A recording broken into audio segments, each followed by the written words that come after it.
Hello साथियों, नमस्ते। आप सभी का स्वागत करता हूं मेरी यूट्यूब चैनल पे। दोस्तों, आज हम बात करेंगे current affairs. Daily current affair by IQ classes वाला में हम आज बात करने वाले हैं 14 तारीख के जो मोस्ट इंपोर्टेंट करंट अफेयर्स है उन्हीं की हम बात करेंगे। तो आप यदि हमारी चैनल पे नए हो तो चैनल को कर देना सब्सक्राइबर एंड वीडियो को कर देना दोस्तों लाइक एंड चैनल को कर देना, इस वीडियो को लिंक है उसे शेयर कर देना, ताकि आने वाले जब भी मैं वीडियो यहाँ से अपलोड करूँगा तो पहली नोटिफिकेशन आपको मिलेंगे। तो चलो दोस्तों, हम अपने वीडियो की ओर आगे बढ़ते हैं। तो पहला प्रश्न हमारा ये है। पहला प्रश्न देखिए कि क्या है। तो पहले प्रश्न के लिए हम आ गए हैं आगे। तो पहला प्रश्न देखिए, लिथुआनिया में भारत के अगले राजदूत के रूप में किसे नियुक्त किया गया है? ऑप्शन ए है रामचरण, देवेश उत्तम, मुकेश गडकरी या दिव्यास उत्तम। तो यहाँ पर बात क्या करी है? लिथुआनिया। अब लिथुआनिया नाम का जो देश है उसमें भारत की तरफ से किसको राजदूत की तरफ नियुक्त किया गया है? तो हमारा राइट आंसर क्या हो जाएगा? तो बी हमारा आंसर है। क्या दोस्तों? बी हमारा आंसर है, देवेश उत्तम। अब बात करो तो उत्तर क्या है? उत्तर है देवेश उत्तम है। लिथुआनिया यूरोप महाद्वीप, लिथुआनिया कहाँ पर स्थित है? तो यूरोप महाद्वीप नाम के जो खंड है उसमें उत्तरी भाग में कहाँ स्थित है? बाल्टिक सागर है। अब बाल्टिक सागर के किनारे पर ये स्थित देश है। बात करो कि इसकी राजधानी क्या है? तो लिथुआनिया की राजधानी है विल्नुस और राज्य भाषा क्या है? लिथुआनियाई भाषा है। निवासी कहाँ इसने अंदर जो निवास करते हैं वो लोग कौन से होते हैं? लिथुआनियाई है, ये है। उसमें सरकार की बात करें तो वहाँ पर किस टाइप की सरकार है? जैसे कि भारत में संविधान के आधारित सरकार चलती है, तो वहाँ कैसे चलती होगी?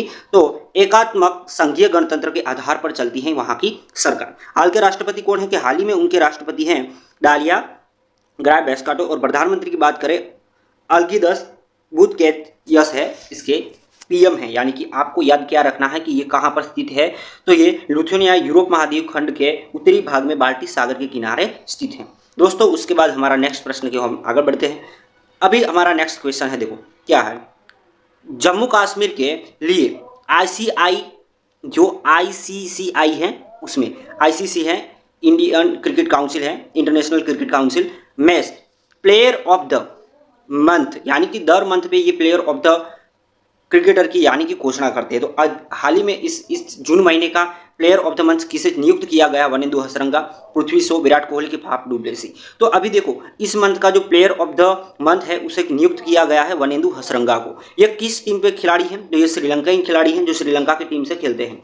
अब बात करें तो अप्रैल महीने के कौन घोषित हुए? तो पुरुष में हुए थे खजर जमान जो पाकिस्तान के खिलाड़ी हैं। महिला में अप्रैल में महिला की बात करें कि नारुओमोल चाईवाई हैं, थाईलैंड के उन खिलाड़ी महिला के थे। अब मई महीने में मंथ टॉपिक की मैं बात करूं, मई महीने का प्लेयर ऑफ द मंथ कौन हुए थे? तो मई में हुआ था हैरी टैकलर जो आयरलैंड के खिलाड़ी हैं, और महिला किस में हुआ था? थिपाचा पुआवोंग थाईलैंड के खिलाड़ी। अब आपसे पूछा जाएगा कि जून महीने का कौन हुआ? तो वनेंदु हसरंगा है, ये हमारा आंसर है। उसके बाद देखते हैं हम दोस्तों, आगे बढ़ते हैं। तो रक्षा मंत्रालय ने, आगे बढ़ते हैं, देखो आगे के प्रश्न की मैं बात करूं तो रक्षा मंत्रालय ने सशस्त्र बलों के लिए सुरक्षित और पौष्टिक भोजन के लिए किसके साथ समझौता किया है? रक्षा मंत्रालय ने सशस्त्र बलों के लिए सुरक्षित और पौष्टिक भोजन के लिए किसके साथ समझौता किया है? ऑप्शन ए फसाई, एनसीईआरटी, ये तो हमारी बुक लॉन्च करती है तो ये तो नहीं आएगा। मेटा फूड है, याद रखते हो दोस्तों, यह मेटा है, उन्होंने ट्विटर को भी अपने और शामिल कर लिया है। और बालाजी, ये हमारी फूड साइट का एक कंपनी है जो हमें खाद्य जो पोटैटोस की बनी चिप्स होती हैं वो वगैरह बालाजी की हमें मिलती हैं। तो अब हम बात करेंगे इसके सही आंसर की। तो इसका सही आंसर है फसाई। यानी कि क्या है? फसाई। अब फसाई के बारे में मैं थोड़ी जिक्र कर लूँ, आपसे थोड़ी बात कर लूँ तो उसका उद्देश्य क्या है? तो जो बिकने वाली वस्तुएं हैं वो खाद्य पदार्थ की जांच करना और पूरे देश में सभी व्यक्ति के स्वास्थ्य को बढ़ावा देना और सेहत की रक्षा करना इसका उद्देश्य है। फसाई किस लिए बनाया है? भारत ने फसाई इसलिए बनाया है क्योंकि यह काम क्या करता है? जो हमारे खाद्य अनाज है, खाद्य पौष्टिक आहार है, उसकी जांच करता है। और जांच करने के बाद वो क्या करता है? जो लोग होते हैं, हम जैसे लोग, यानी कि आप हैं, मैं हूँ, तो हमारा क्या होगा? ये फसाई क्या करती है? अपना रिपोर्ट जाहिर करती है और जो खाद्य अनाज होता है हमारे लिए कितना उपयोगी है और कितना दुरुपयोगी है उसकी जांच करती है। अब बात करें इस कौन से मंत्रालय अंतर्गत यह काम करती है? आपसे ये प्रश्न पूछा दिया जाए तो minister of health and family welfare है, उसके अंतर्गत ये काम करती है। अब आपको ये पता होना चाहिए कि फसाई का फुल फॉर्म क्या है। तो इसका फुल फॉर्म है food safety standard authority of India, भारतीय खाद्य सुरक्षा एवं मानक प्राधिकरण है इसका फुल फॉर्म है। हिंदी में क्या कहा जाता है? भारतीय खाद्य सुरक्षा एवं मानक प्राधिकरण, और इंग्लिश में बात करें तो food safety and standard authority of India. इसके कुल सदस्यों की मैं बात करूं ना दोस्तों, इस फसाई में कितने सदस्य होते हैं? 23। एक मेन चेयरमैन होता है, ये कौन होता है? चेयरमैन, और 22 अन्य सदस्य होते हैं, दोनों को मिला लो, 22 + 1 कितने हुए? 23। अब बात करें कि इसमें अध्यक्ष कौन है। हाल ही में फसाई के अध्यक्ष है श्री राजेश भूषण, जो भारत के वर्तमान में एक आईएएस है, आईएएस अधिकारी डॉक्टर श्री राजेश भूषण है, वो इसके हाल ही में अध्यक्ष हैं। उसके बाद दोस्तों आगे बढ़ते हैं, ठीक है, चलो आगे बढ़ते हैं। किस राज्य अथवा यूटी यानी कि किस राज्य या यूनियन टेरिटरी में मोबाइल दोस्त ऐप, कौन सी है? मोबाइल दोस्त ऐप लॉन्च किया है? जम्मू कश्मीर, उत्तराखंड, गुजरात के अरुणाचल प्रदेश। दोस्तों इसका राइट आंसर क्या है? इसका सही जवाब आ गया जम्मू कश्मीर। अब थोड़े से दोस्तों आप जिक्र करो, जम्मू कश्मीर भारत का हिमालय क्षेत्र में आने वाला विस्तार है। यह एक भारत का 2019 से यूटी बने केंद्र परिवर्तन किया गया। इसकी 2 राजधानी है, याद रखना। अब बात करते हैं कि मोबाइल दोस्त ऐप है ये, इसका शुभारंभ कहाँ हुआ? तो मोबाइल दोस्त ऐप है, उसका शुभारंभ है जम्मू कश्मीर में हुआ। और किसने किया? तो डॉक्टर अरुण कुमार मेहता ने इसका उद्घाटन किया है, यानी कि ये लॉन्च किया है। किसने? जम्मू कश्मीर के मुख्य सचिव के रूप में जो कार्य करता है उसके नाम है डॉक्टर अरुण कुमार मेहता। ये डॉक्टर अरुण कुमार मेहता है, इन्होंने क्या किया है? मोबाइल दोस्त ऐप की लॉन्च जारी की है। इसका उद्देश्य क्या होगा? अब बात करो कि लोग सरकार की नागरिक सेवा का उपयोग सीधे अपने मोबाइल से कर सकेंगे, ये इसका मुख्य उद्देश्य है। अब बात करें जम्मू कश्मीर की 2 राजधानी हैं।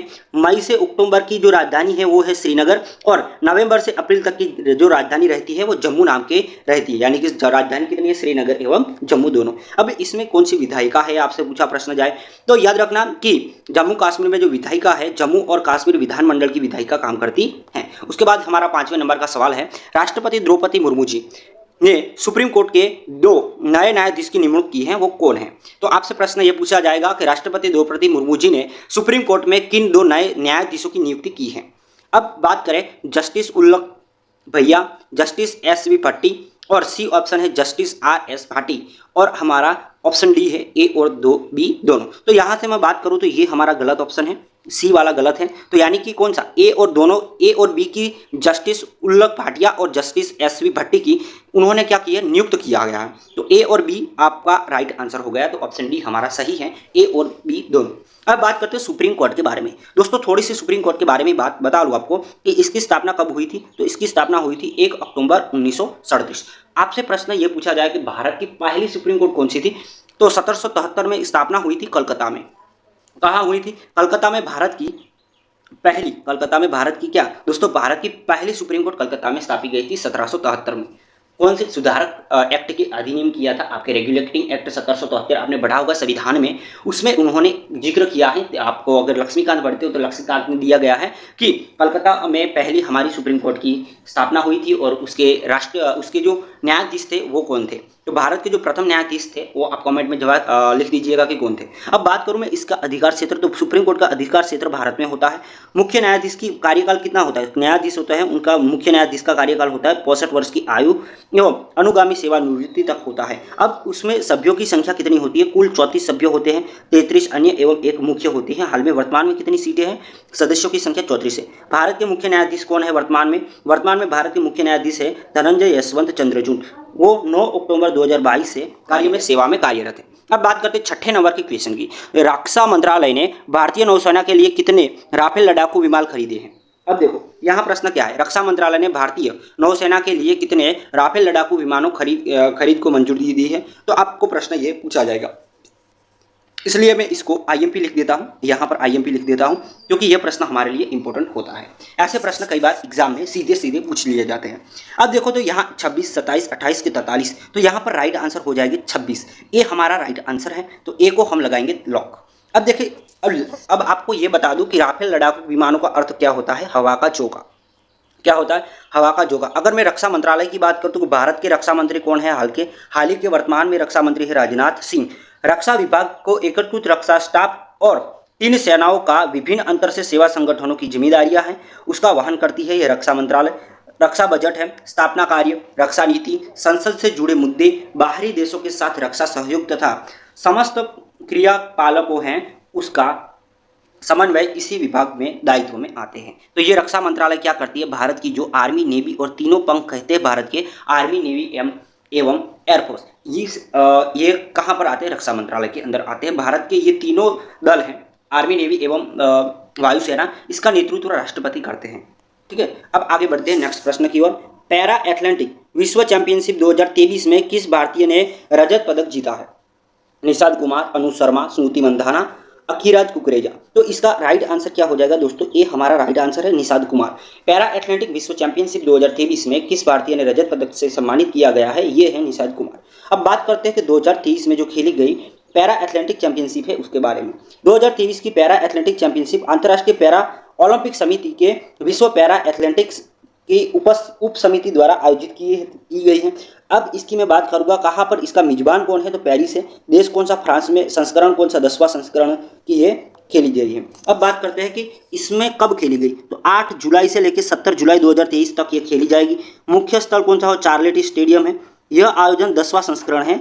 यह 8 से 17 जुलाई 2023 में तक पेरिस फ्रांस के शार्लेटी स्टेडियम में आयोजित किया जा रहा है। और बात करें हम 8वें नंबर के क्वेश्चन की, जून महीने के लिए ICC women's player of the month किसे चुना गया है? अर्सले गार्डनर, विजय गार्डनर, आर.एस. भद्रक, इनमें से एक भी नहीं। तो दोस्तों यहाँ पर आंसर आ जाएगा हमारा अर्सले गार्डनर। अब आपको मैंने आगे बढ़ाया था मेंस के बारे में, तो यहाँ पर हम बात करेंगे मेन। पुरुष में किसे दिए गई हैं ये जून महीने की प्लेयर ऑफ द मंथ की, जो आईसीसीआई यानी कि आईसीसीआई क्या करती है? मंथ हर महीने का अलग अलग खिलाड़ी को अपने तरफ से प्लेयर ऑफ द मंथ के लिए घोषित करती है। तो मेंस में किसे कहा गया? तो वनेंदु हसरंगा को किया गया है। असले गार्डनर है, उन्हें महिला के लिए किया गया है। तो दोस्तों ये था हमारा आज का करंट अफेयर्स का पहला वीडियो, वो भी हिंदी में। अगर दोस्तों आपको ये वीडियो अच्छा लगा है तो कमेंट में आप लिख दीजिएगा कि जय हिंद। और दोस्तों हम ऐसे एसएससी रिलेटेड जो वीडियो है वो बनाते रहेंगे, जीके जीएस के। तो आपको ये चैनल को कर लेना है सब्सक्राइब। एंड अभी तक हमारी चैनल के बारे में आपको नहीं पता है, आपको मित्रों को कर दीजिएगा इस वीडियो को दोस्तों शेयर एंड लाइक कर दीजिएगा। मिलेंगे दोस्तों नेक्स्ट वीडियो के साथ। जय हिंद, वंदे मातरम।